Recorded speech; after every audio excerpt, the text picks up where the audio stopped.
Hi, folks. A very warm welcome to season 4, episode 12 of the Lemons and Pineapples podcast with me, Emma O'Brien. Today, I'm going to be talking to you about the witch wound and how collective trauma is keeping you stuck.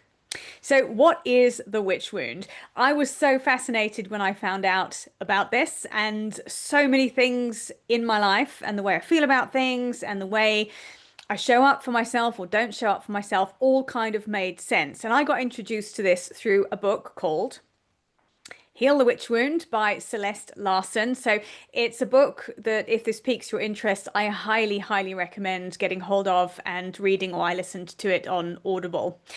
And effectively, the witch wound is an inherited collective trauma that is rooted in the dark history of the burning times. I'm going to talk more about that. And it manifests as a fear of being seen, a fear of speaking up, a fear of being in your full power as a woman. Which I think we can agree, we live in a society that doesn't always celebrate powerful women, doesn't always back powerful women, and it's a society we live in that often tends to try and tear down powerful women. So let's talk more about this. So the burning times were a pretty catastrophic period in history that started in around 1450 and finished in around 1750, where women were essentially persecuted for healing gifts, midwives, herbalists, for if they were independent, if they were financially independent, women were gone after, and if people accused them of being a witch, they were put on trial, and often they were either burnt alive at the stake after having been tortured for a while, just to really make it hit home, or they were drowned. There was all sorts of things that happened. I talked in episode 10 about intergenerational trauma. And the witch wound is something that has come down through our ancestral lineage. So we carry that as a genetic conditioning, if you like. And it's also something that we have learnt from the conditioning we have seen in the environmental structures we have lived in, often from other women and often from men and their view of women. We pick up all of these things unconsciously, especially when we are small, and they shape and determine the way we view the world and the way we show up in the world. So I think it's safe to say, and it's not funny, but I'd sort of say it with a bit of humor, is that if anybody was hunting for witches now and they came into my house, they would literally open the front door and be like, oh yeah, you're definitely one of those. Let's round that up, before they'd seen the tarot cards or the plants or the shamanic altar or any of the crystals or the animals that I talk to repeatedly or the parrot that mimics me. This was something that, in the burning times, one of the ways that you could spot a witch was if people were seen talking to animals. Whoops. If people were, doing things with plants. Independent, financially independent women, big problem, big threat. I think there was also something in the burning times about women weren't allowed to get together and talk because, oh, the horror, dangerous women all together talking.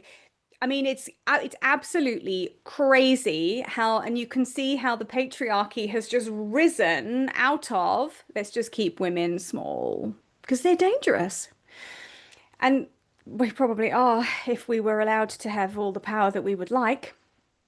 Anyway, it meant that women turned on each other. Women were often tortured and really forced to give up other women. If they weren't, they were threatened with their families being hurt, their children, their homes, everything else. I mean, it was absolutely horrendous. And there will be lots of women who were having nothing to do with any form of witchcraft, which might mean just having a vegetable garden. Some men were also rounded up as well. So lest we forget that it wasn't just women, but it was majority of women. And this is something that we as women carry. We have had this come down our ancestral line, and it shows up now. It doesn't show up as people chasing after us with pitchforks, but it shows up in playing small. It shows up in being afraid to manage money, of handing over the management of money to men or other people, not taking responsibility for it.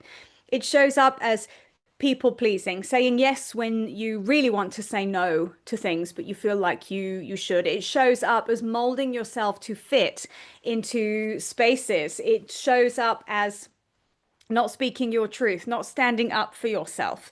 It shows up as feeling guilty for putting yourself first. The amount of women I coach who come to me and they are frustrated and fed up and want something else out of their lives. But the question is, shouldn't I be grateful for what I've got? Should I really ask for more? What will people think if I exit this marriage that I don't really want to be in anymore? But can I make it on my own? Am I going to be okay? The stigma of, if you're not in a relationship as a woman, what's wrong with you? All of these things play out now, and they are all symptomatic of this collective ancestral trauma that has been handed down to us. We remember this in our nervous systems. So one of the ways in which you can start to become aware of how this witch wound plays out for you is, where are you triggered? What triggers you? So for me, one of the things that can trigger me into silencing myself is people criticizing me, or somebody saying they're disappointed in me. I had the deep joy of being trolled by 2 men in as many weeks on my YouTube channel. I got called self-serving, referred to as this woman, told I was childish, pathetic, and a liar, and I had no idea what I was talking about. These are the kinds of things that men do to keep women playing small. If I wasn't somebody who had done quite a bit of work on my self-worth, and if I was somebody who actually gave a shit about what some stupid little man behind a keyboard thought, that might have been enough to stop me from putting myself out into the world. Because this is one of the big fears that women have. Am I going to be criticized or judged or hated on or persecuted? Hello. Imagine back when that was, really a huge threat, but it's still, our nervous systems feel it. I was quite activated by reading the comments that had been left on a 42-second video I had made. Then I thought, God, I feel quite powerful, because clearly just my sheer existence has been so triggering to both of these men that they felt the need to try and tear me down. And good luck, boys. Not going to happen. But we feel it in our nervous systems. We feel, you might feel something that makes you very angry.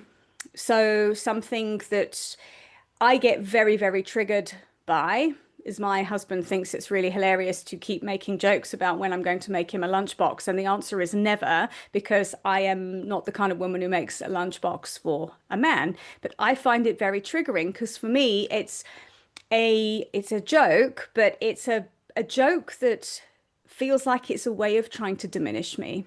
And I don't think that's true, but something in me is very triggered by that. Are you trying to make me play small? Would you like me to get back into my box? Because I'm not going to. I'm not here to serve you as a man, even though you're my husband. I'm not here to serve you.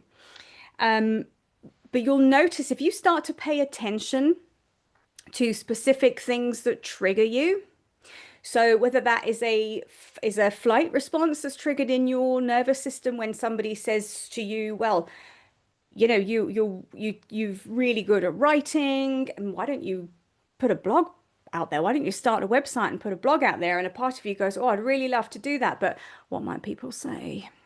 What if someone's horrible to me? What if I get trolled? And it is a growth edge to start to recognize those things of, where does that come from?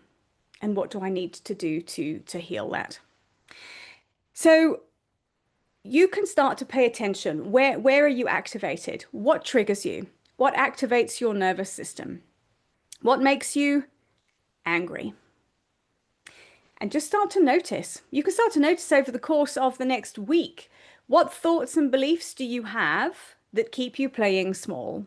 What thoughts and beliefs do you have that stop you from speaking out, that stop you from voicing your needs? Women should just be quiet, and women should live in the kitchen. Women should be good girls. The good girl archetype is a big one as well. society celebrates women who look nice but don't say very much. Kate Middleton is the perfect example. I think she's fantastic, but she doesn't really have much of an opinion. She doesn't really talk about anything. She is not outlandish with anything. She doesn't take a stand on anything. So nobody's horrible to Kate Middleton. If you look at the UK press with how they have behaved towards Meghan Markle compared to Kate Middleton, Meghan Markle's outspoken. She's an independent woman. She wants her own career. She took a stand against the royal family, whether you agree with it or not. She doesn't comply, and society doesn't like it. That is witch wound playing out right there. So, how do we start to heal the witch wound that we may be carrying and heal the behaviors and heal the patterns and heal the places where we don't stand out and really go for it because we are afraid of the consequences? Even if the consequences are some twit trolls you on YouTube, I mean, who cares? Thanks for the engagement is kind of the way I look at it, to be quite honest. So notice it, pay attention to it. How is it showing up for you? This is a really good place to start to journal around this and start to journal around your feelings, your insights, your awarenesses, your beliefs, your thoughts, and start to notice. As with all personal development work and healing work, starting to raise your level of self-awareness is where the beginning of the healing journey begins. When you start to become aware of what sets you off, what makes you angry, it's an opportunity to change things. Nervous system regulation is a fantastic thing to do. Like I've said, often this ancestral stuff where we will be very triggered by something that happens and you'll have a nervous system response of some fight or flight, or maybe fawn, which is always when we get into people pleasing, or maybe freeze. We're just like, I don't know what to do, so I'm not going to do anything. I'm going to procrastinate and sabotage myself. Notice when those nervous system states get activated. Learning to have the tools to be able to regulate your nervous system is really powerful, so it doesn't rule your life. I think it's really important to reiterate that nervous system regulation isn't about silencing feelings. It's not about repressing things. It's about giving you the tools to manage feelings as they come up so they don't overwhelm you. Often we avoid things that feel really uncomfortable and activate our nervous systems because we don't know what to do with it. Anyone who's been, and I think it's pretty much anyone or everyone, will relate to having been in a very activated fight or flight response. You can't think straight, logic goes out of the window, you are definitely not your best self. When you have the tools to be able to temper that response back down so you can calm yourself and process what's happening, and then take action, it puts you back in the driving seat. And really healing the witch wound is about helping you step back into your power. It's about women claiming their sovereignty again. I am here for all of this work. So when I discovered this, I was like, oh, life makes so much more sense to me. We need women to be really stepping up for themselves. Now is the time. We need this. It's enough with the being silenced of the feminine archetype of, a beautiful woman is a quiet woman like Kate Middleton. And any women who speak out or don't comply are labeled as bossy and difficult. So I'm going to bring the Meghan Markle and Kate Middleton comparison back in. All of the things that have been said about Meghan Markle. Difficult, bossy, demanding, awful, all of their horrible, horrible things because she's got an opinion and she speaks out. Kate doesn't say anything, bakes with the kids, always looks really polished, put together. Nobody's horrible to Kate because Kate doesn't say anything. This is not the society we should be raising our daughters in or our sons in, quite frankly. So it is time to change it. I highly recommend getting a hold of Celeste Larsen's Heal the Witch Wound book to find out a little bit more about this. It made me very sad. I listened to it on Audible. Very sad listening to what happened to women. I mean, it was the torture and the taking away of everything. I think the one thing that sat with me And I went, oh, I can understand why having the prospect of having money and being financially independent is a little bit scary for me. It's the one thing that used to happen in the burning times of women who were financially independent. God forbid you had your own house, you didn't share it with a man. If those women were called out as being witches, and often they were taken from their houses and put into prison. And the powers that be would then seize their home and their money as payment for their jail time before they set fire to them. That is, if you are a woman who is afraid of her own power, who fears success, what happens if I get really good at this and I make loads of money? What are people going to think? What if someone takes it from me? Notice as things come up and make a note of them, because they are places for you to start to do some healing work. So if this has resonated, I would love to hear from you. I'd love for you to send me a message and let me know what you thought of the podcast episode. You can send a text message in the show notes. You can send me a DM on Instagram. It's at Emma O'Brien Coach. And of course, if you are ready to step into your sovereignty, if you are ready to stop playing small, if you are ready to stop denying yourself the things that you want, I would like to hear from you. You can book a free connection call with me in the link in my bio, and we can talk about how to get you out of the trap of being stuck in smallness and to really step into your power and create the life that you want. Thank you for listening to today's episode, folks. I will see you in the next one. Bye for now.